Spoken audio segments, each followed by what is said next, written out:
안녕하십니까. 잔류양성자의 노재명입니다. 오늘은 저희 삼성서울병원 방사선 종양학과에서 똑똑함을 담당하고 계시는 두경부암을 전문으로 보고 계시는 오돈일 교수님으로부터 이 양성자 치료, 두경부암에 대해서 한번 들어보는 시간을 가지도록 하겠습니다. 안녕하세요. 저는 삼성서울병원 방사선종양학과에서 두경부암 그리고 이제 식도암, 림프종을 주로 치료를 하고 있습니다. 이제 두경부암이 뭔지에 대해서는 또 간단하게 우리가 알고 넘어가야 될 텐데, 한자말 그대로 하면 머리와 목에 있는 암이라는 뜻일 텐데요. 주로 어떤 암종이 두경부암에 들어가나요? 두경부암 중에서 이제 말 그대로 머리와 목에 생긴 암인데요. 머리 부에서도 뇌 부위는 제외합니다. 뇌 부위는 뇌암으로 따로 치료가 되고 있고, 이제 두경부암은 이 암구를 포함해서 눈, 코, 입, 목 부위에 생긴 이제 암을 얘기하고, 사실 여기가 부위는 굉장히 좁은데 굉장히 다양한 암들이 발생을 하고 있습니다. 그래서 아주 오밀조밀하게 모인 각각의 장기들에서 생기는 모든 암을 두경부암이라고 그러고, 두경부암 부위에 따라서 약간의 치료 방침들이 달라지게 되겠습니다. 부위에 따라서, 이제 암종에 따라서 조금 치료 방침이 다르기는 할 텐데, 이제 전반적인 큰 틀에서 방사선 치료가 두경부암의 치료에서 어떤 역할을 가지는지 간단하게 설명 부탁드립니다. 네, 두경부암에서 방사선 치료 역할은 굉장히 중요한데요. 이제 두경부암의 가장 기본적인 치료를 살펴보면, 일단 일반적으로는 조기 두경부암, 이제 1기, 2기를 얘기하죠. 조기 두경부암에서는 수술 또는 방사선 치료가 주 치료가 되겠습니다. 그리고 3기, 4기 두경부암인데, 이제 많은 환자들이 3기, 4기로 이제 저희 병원에 오시는데, 그런 경우는 수술, 방사선, 항암 치료가 세 가지가 아주 조화롭게 이루어져야지 적절한 치료가 될 수 있습니다. 그래서 사실 방사선 치료는 조기 두경부암, 진행성 두경부암에서 모두 치료를 진행을 하고 있고, 이제 두경부암 위치가 여러 군데가 있다고 그랬잖아요. 그래서 위치에 따라서 조기를 할지라도 수술이 중요한지 방사선이 더 중요한지 이거에 따라서 저희가 치료를 결정을 하고 있습니다. 그래서 간략하게 설명을 드리면, 이제 두경부암 중에서도 우리가 구강 쪽에 생긴 구강암은 수술이 먼저 치료가 되고, 그 이후에 보조적 치료로 방사선이 이용이 되고, 비인두암이라죠. 코 뒤쪽에 생긴 비인두암 같은 경우는 방사선이 주가 되고, 나중에 재발을 했거나 이랬을 경우 이제 수술이 치료로서 이용이 될 수가 있습니다. 근데 구인두암, 우리 흔히 얘기하는 편두암은 수술, 방사선 둘 다 주치료가 될 수가 있고, 어떤 게 치료에서 부작용이 더 적을지를 감안해서 결정하게 됩니다. 후두암도 마찬가지죠. 후두암 같은 경우도 조기일 경우에는 수술도 가능하고 방사선 치료도 가능한데, 어떤 치료가 더 목소리를 더 잘 살릴 수 있는지 이걸 감안해서 치료를 하게 되겠습니다. 그 외에 침샘암이라든지 이제 부비동이라고 하죠. 코 부비동 쪽에 있는 암들은 대부분 역시 수술이 주가 되고, 그러고 나서 이제 방사선 치료가 보조적 치료로 쓰이는 경우들이 많습니다. 그러면 이제 아무래도 이 좁은 곳에 이제 여러 장기들이 오밀조밀 모여 있다 보니까 아무래도 방사선 치료를 하게 되면 그런 여러 해당하는 부위에서 이제 부작용이 생길 수 있을 텐데요. 두경부암에 방사선 치료를 했을 때 생기는 대표적인 부작용 어떤 게 있나요? 사실 부작용이 치료하고 나서 제일 이제 치료 중 힘든 것들인데, 두경부암은 특히나 더 힘듭니다. 이게 일단 먹는 게 힘들어져요. 치료하게 되면. 목소리도 쉬는 경우 있습니다. 말도 어려웠습니다. 입 벌리기 어려운 경우도 있고, 입안에 이제 염증이 막 생기기 때문에 여러 가지 구강 내 증상들, 그러다 보니까 환자분들이 굉장히 힘들어하고, 겉으로 보면 이제 피부가 또 막 탑니다. 이렇게 불그스름하게 방사선 치료 피부염이 나타나면서 심한 경우에 있어서는 진물도 나고, 외부로 봤을 땐 군데군데 또 머리카락도 빠지고, 그러니까 결국에 겉으로 드러나고 환자분이 일상생활 하는데 먹고 마시고 말하고 하는데 힘들어지기 때문에, 두경부암 각각 사이트마다 약간 부작용이 틀리긴 하지만 여튼 이 가장 기본적인 게 힘들어서 치료 중에 아주 환자분들이 많이 고생을 하십니다. 그러면 이제 본론으로 들어가야죠. 이제 양성자 치료는 우리가 양성자 치료와 관련된 그런 영상을 많이 보셔서 아시겠지만은 기본적인 목적이 정상 조직에 들어가는 방사선을 줄임으로 해서 부작용을 줄이는데 장점이 있다라고 일반적으로 얘기를 하는데, 그럼 두경부암에서는 양성자 치료가 어떤 점에서 장점이 있다고 할 수 있을까요? 말씀하신 딱 그대로인데요. 사실 양성자 치료를 우리가 기대하는 거는 두 가지인데요. 치료 성적을 올리거나 부작용을 낮추거나. 부작용을 낮추면서 치료 성적을 올리면 제일 좋은 건데, 사실 두경부암에서도 실제로 치료를 하고 여러 가지 데이터를 보면 치료 성적을 올린다는 데이터들보다는 부작용을 낮춘다는 데이터가 많습니다. 그러니까 저희도 치료를 실제로 해보면 그런 결과들을 보이고요. 그래서 치료를 하되 가능하면 부작용을 최소화해서 치료할 수 있도록 저희가 이제 목적을 세우는 거고, 두경부암에서도 그게 장점이 되겠죠. 근데 여기서 한 가지 살짝 오해하고 계시는 게 뭐냐면, 두경부암에서도 양성자 치료를 받으면 나는 정말 편하게 치료를 받을 수 있다 라고 오해하시는 분들이 있는데, 기본적으로 방사선이 들어가야 되는 부위들, 거기에는 방사선이 어차피 양성자든 방사선 X선이든 들어가게 되면 점막염이 생기고 여러 가지 문제들이 발생하기 때문에 그 부위에서의 방사선 부작용은 피할 수가 없습니다. 그러니까 양성자가 들어간다고 해서 점막염이 안 생기냐, 입안이 헐지 않고 밥 다 잘 먹고 할 수 있느냐, 그렇지 않습니다. 근데 장기적으로 봤을 때는 그런 부작용의 위험도를 최소화한다는 거죠. 최소화. 그러니까 중요한 게 최소화입니다. 안 생기는 게 아니고 최소화한다. 그렇게 생각하시면 될 것 같습니다. 그러면 실제로 이제 두경부암 환자분들 많이 이제 치료하시면서 주로 어떤 환자분들이 이 양성자 치료의 대상이 되었었나요? 양성자 치료가 도움이 되는 부위들이 있습니다. 사실 그 부위에 따라서도 우리가 요즘 뭐 케바케라 그러죠. 케이스 바이 케이스로 이게 도움이 되는 분도 있고 안 되는 분도 있습니다. 그래서 구인두암, 편두암, 편두암에서는 방사선 치료, 특히 양성자 치료가 방사선 치료 이후에 생기는 침샘이 마른다는, 침이 마른다든지 여러 가지 부작용들을 낮출 수 있다라는 걸 보여주고 있고, 또 한 가지는 이제 비인두암, 비인두암에서도 마찬가지로 방사선 치료 이후에 생기는 부작용들을 낮출 수 있다라는 거죠. 근데 후두암이나 하인두암, 여기는 이제 목 부위, 성대에 있는 부위에 생기는 건데, 여기는 사실 차이가 없습니다. 왜냐하면 이게 구조물 특성상 그 주위에 우리가 특별히 더 살려야 될 어떻게 구조물들이 별로 없어요. 어차피 방사선이 들어갈 범위가 거의 정해져 있고 크게 차이가 안 나기 때문에, 저희가 말해드리면 모든 기계가 다 양성자 치료고 모든 환자들이 다 양성자 치료를 받을 수 있으면 뭐 할 수는 있어요. 못하는 거 아닙니다. 근데 X선과 차이가 나지 않습니다. 그렇기 때문에 안 하는 거죠. 안 하는 거고. 그다음에 환자분들이 제일 좀 애매한 게 이 구강암, 혀에 생긴 설암 같은 경우는 이제 구강암 경우에서 양성자 치료 도움이 되는 경우가 있어요. 방사선이 들어가는 범위를 제한함으로 있어서 조금이라도 부작용을 줄일 수가 있는데, 구강암 환자들 대부분이 구강 내 보철물을 가지고 계십니다. 그러다 보니까 보철물 종류에 따라서 이게 양성자가 들어가는 범위에 딱 그게 있는 경우가 있습니다. 그러면 방사선 치료를 내가 100을 딱 쪼인다. 그러면 이 100이 들어갔는지는 사실 컴퓨터가 계산하는 거거든요. 계산하는 건데, 우리 그 계산이 부정확할 수 있어요.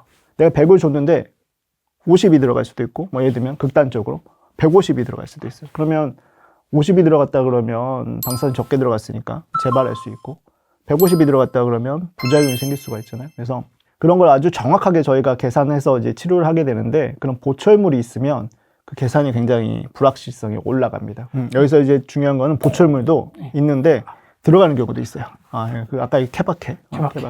우리가 딱 보고, 보철물이 있는데, 이건 양성자 치료 범위 우리가 플랜을 세울 때, 요거는 크게 문제 없이 빔이 잘 패스가 지나갈 수 있겠다. 그러면 또 가능합니다. 나 보철물이 없으니까 양성을 못 받아. 이건 아니고요. 이거는 이제 담당 의사와 상의를 하면 되겠습니다. 양과 관련해서는 이제 횟수 얘기를 빼놓을 수 없을 것 같은데, 두경부암도 아마 이런 암종과 위치와 목적에 따라서 좀 다양하게 치료 횟수가 결정될 것 같은데, 보통 몇 번 정도 치료를 하게 되나요? 두경부암은 보통 치료 기간이 깁니다. 긴 이유가 있죠. 또 여기가 굉장히 예민한 기관인들이기 때문에 한 번에 줄 수 있는 선량이 꽤 제한되어 있어요. 일반적으로 공고라기 그러면 일반적으로 사용하는 방사선은 완치 목적으로 하든 아니면은 수술 후에 보조 치료를 하든 6주에서 7주 정도를 소요가 됩니다. 30회 이상? 30회 이상 일반적으로요. 일반적으로 하는데, 방사선을 저희가 이렇게 얘기하거든요. 저희가 주고자 하는 선량이 있는데 이거를 얼마나 잘게 쪼개서 줄 거냐. 이거는 이제 의사가 판단하게 되고, 병원마다의 그 경험에 따라서 약간씩 다를 수가 있습니다. 근데 우리 병원 기준으로 얘기하면 수술 후에 치료하는 보조적 방사선 치료에서의 기간은 6주보다 약간 짧고요. 완치 목적으로 방사선이 들어가게 되는 경우에 있어서는 6주 정도를 치료하고 그렇게 진행을 하고 있고, 가끔 이제 이게 부작용이나 이런 것들이 우려가 돼서 이것보다 조금 더 잘게 자르서 방사선을 조사하는 경우가 있어서 6주 이상 들어가는 경우도 가끔 있습니다. 두경부암의 경우에도 이제 재발을 했을 경우에 이제 방사선 치료를 또 할 수도 있는지, 그런 경우에 양성자 치료가 혹시 조금 더 도움이 될 수 있을지. 네. 그러니까 양성자 치료 두경부암에서 우리가 사용하는 경우는 아까 얘기했듯이 이제 완치적 목적, 보조적 목적에서 부위에 따라 사용할 수 있다고 그랬죠. 근데 또 한 가지 이제 적응증이 되는 게 재발한 두경부암의 치료입니다.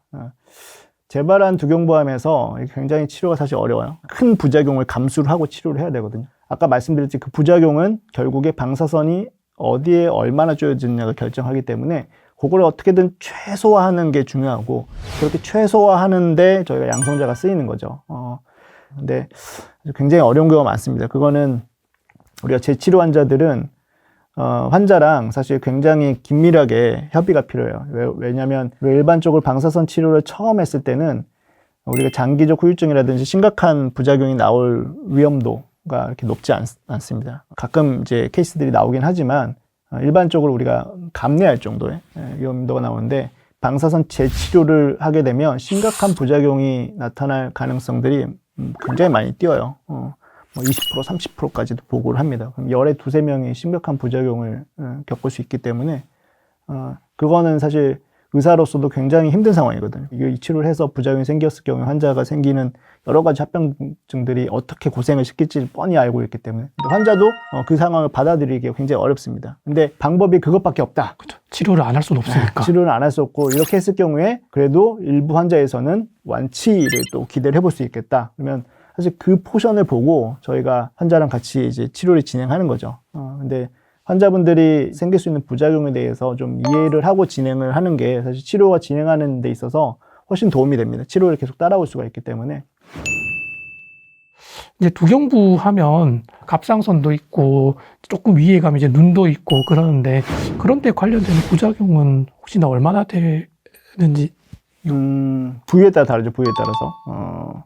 예를 들면 눈 가까이에 있는 치료, 그 암을 치료하는데 비강, 코, 그다음에 부비동, 아니면은 그 비인도암이 병이 조금 진행해서 눈 주위를 침범하거나 이랬을 경우에는 사실 부작용이 생길 수 있습니다. 생길 수가 있는데, 그렇지 않고 이제 구인도암이라든지 아래쪽 하인도암, 후도암 이런 경우는 사실 거리가 멀기 때문에 방사선이 들어갈 이유가 없는 거죠. 전혀 부작용이 생기지 않습니다. 그래서 양성자도 마찬가지로 방사선이기 때문에 방사선이 쪼여지느냐, 그리고 얼마나 쪼여지느냐 가지고 부작용을 결정하는 거라서 눈 주위 갑상선 이런 것들은 그 부위가 방사선이 들어갔을 때, 양성자 치료가 들어갔을 때 부작용이 생길 수가 있어요. 근데 방사선 치료하다 보면 두경부암은 목을 치료를 해줘야 되기 때문에 목 주위 치료하다 보면 갑상선에 방사선이 들어갈 수밖에 없어요. 설량이 적으면 큰 영향은 없고요.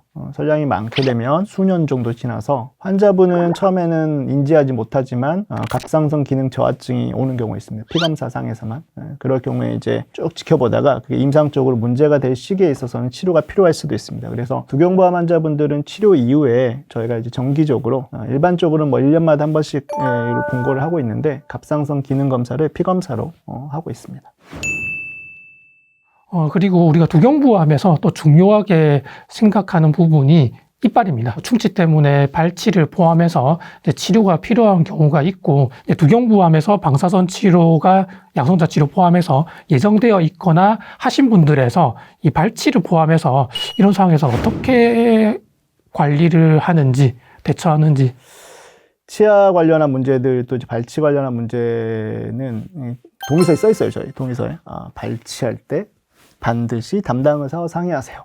그만큼 이제 중요한 거고, 가끔 치과에 가셔가지고 진료 받으실 때 방사선 치료 받았다는 얘기 안 하시고 또 발치를 하고 오시는 분들이 있어요. 가끔 이제 문제가 생기는 경우에 있어서 굉장히 이제 힘들죠. 역시 또 환자도 힘들고 보는 사람도 힘들고. 이유가 역시 이것도 케바케인데, 방사선이 얼마나 쪼였느냐에 따라서 차이가 납니다. 그래서 부위에 따라서 그렇죠. 그냥 급성기 부작용 어느 정도 가라앉고 환자분들이 좀 생활이 어느 정도 괜찮아지면 발치하시는데 문제 없다라고 말씀을 드리는데, 일단 방사선 치료 전에 저희가 한번 구강 검진을 다 합니다. 하는 이유는 이거는 이미 치아가 기능을 못해요. 뽑아야 돼. 뽑아야 되는 상황이 있으면, 시간적 여유가 있으면 미리 뽑습니다. 미리 뽑고, 어차피 이거는 기능을 못하는 치아이기 때문에 방사선 치료 이후에 그게 뽑거나 여러 가지 조작을 했을 경우에 치아 부위에 뽑았던 자리에서 문제가 생기는 경우도 있습니다. 조직이 아물지 않고, 그래서 가능하면 치료 전에 우리가 치과 검진을 통해 가지고 필요한 것들은 뽑습니다. 근데 굳이 흔들리지도 않는 생리를 뽑지는 않아요. 뽑지는 않고 이거는 어쩔 수 없이 문제가 되겠다라는 치아를 이제 치과에서 검진 이후에 필요하면 뽑습니다. 그런데 이제 뽑아야 되는데 치료 시간이 너무 뒤로 밀릴 수도 있어요. 이게 일정을 하다 보면 이거 좀 힘들겠는데, 그럴 경우에는 그냥 감수하고 합니다. 치료가 일단 우선이기 때문에. 그래서 그것도 이제 환자분하고 상의해서 결정을 해야 되고, 치료가 다 끝나고 나서 이제 잘 지내다가 그쪽 부위에 문제가 생기면 어떡하냐. 그랬을 경우에는 어느 정도 시간이 지난 이후에, 방사선 치료가 끝나고 나서 보통은 이제 1년 정도를 많이 얘기를 하는데, 방사선 선량이 어느 정도 들어갔는지를 체크하고 저희가 치과 쪽에 소견서를 쓰죠. 발치라든지 발치 이후에 임플란트를 하고 나서 전혀 치료를 받지 않는 환자분에 비해서 임플란트가 다시 빠진다든지 발치한 자리가 문제가 생길 위험도가 올라가는 건 사실이기 때문에 꼭 치료받을 때, 치과 치료받을 때 나 방사선 치료 받았다는 기록을 얘기를 해주시면 치과에서도 굉장히 신경을 써서 치료를 진행하게 되겠습니다.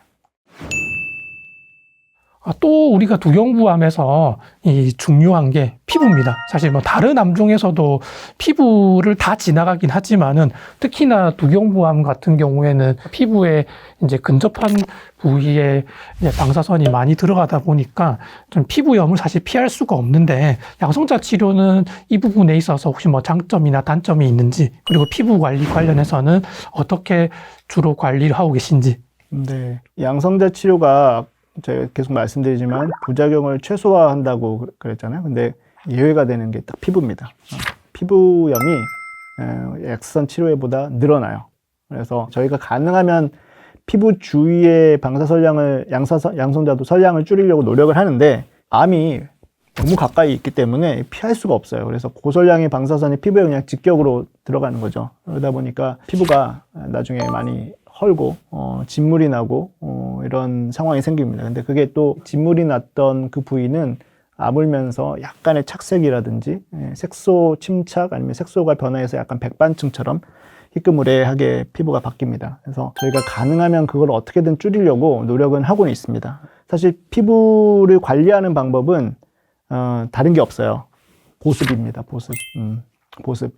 뭐 보습제 굉장히 종류가 많아요. 방사선 치료용으로 나오는 것도 많은데, 중요한 거는 보습이 본인한테 잘 맞는 거. 사실 어떤 것도 이게 더 낫습니다라는 데이터들이 없기 때문에 보습을 충분히 하고 이제 깨끗하게 하는 거죠. 치료받는다고 안 씻는 분들이 있어요. 안 씻으면 안 됩니다. 이거 굉장히 조심스럽게 깨끗하게 해줘야 돼요. 안 그러면 여기 피부 상재균이 자라서 또 균이 감염될 수가 있어요. 그래서 균이 감염되면 항생제도 먹어야 되고, 이제 그 다음 단계로 더 치료 관리가 어려워지기 때문에 잘 깨끗하게 씻어주되 아주 조심스럽게 부드럽게 터치하는 식으로 해서 잘 씻어주고 보습을 충분히 하다.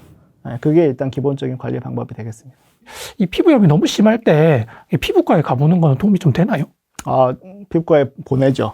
네, 피부과에서 또 그걸 주로 보시는 교수님의 전문적인 또 관리를 받을 수 있도록 저희가 협진 의뢰를 통해서 아주 심하신 분들에 있어서는 저희가 또 의뢰를 드립니다.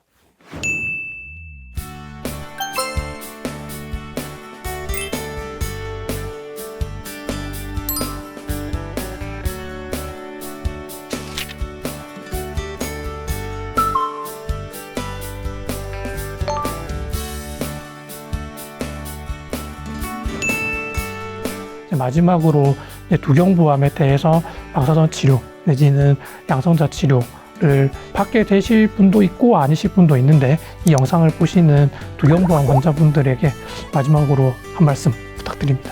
네, 두경부암 치료가 굉장히 어렵습니다. 어려운 이유가 치료 성적이 나쁘다는 어렵다는 게 아니라요. 치료 성적은 굉장히 준수하게 나오는데 치료 과정이 어렵습니다. 환자분들이 직접적으로 먹고 그리고 말하고 여러 가지 생활하는데 바로 닿는 부위이기 때문에 치료하는 도중에 상당 부분 체중이 많이 빠지게 되고, 못 먹어서 이제 그게 회복하는 기간 동안에 또 여러 가지 장기적인 부작용도 겪게 되고, 그렇기 때문에 이거를 이겨내려면 사실은 본인의 병이 어떻게 진행이 되고 그리고 부작용이 어떤 경과를 가지고 있고 이런 것들을 잘 이해하고 의사랑 같이 긴밀하게 협조하면서 내가 이런 것들이 생겼을 경우에 충분히 얘기하고 거기에 대한 처치를 충분히 받고 그 기간을 이겨내야 돼요. 제가 환자분들한테 제일 많이 말씀드리는 것 중에 하나가 이게 피할 수 없습니다. 이런 부작용은 100% 생겨요. 100% 생기는데 정도의 차이지 100% 생기는데 이걸 이겨내는 게 중요합니다. 이겨내는데 이게 여러 가지가 중요해요.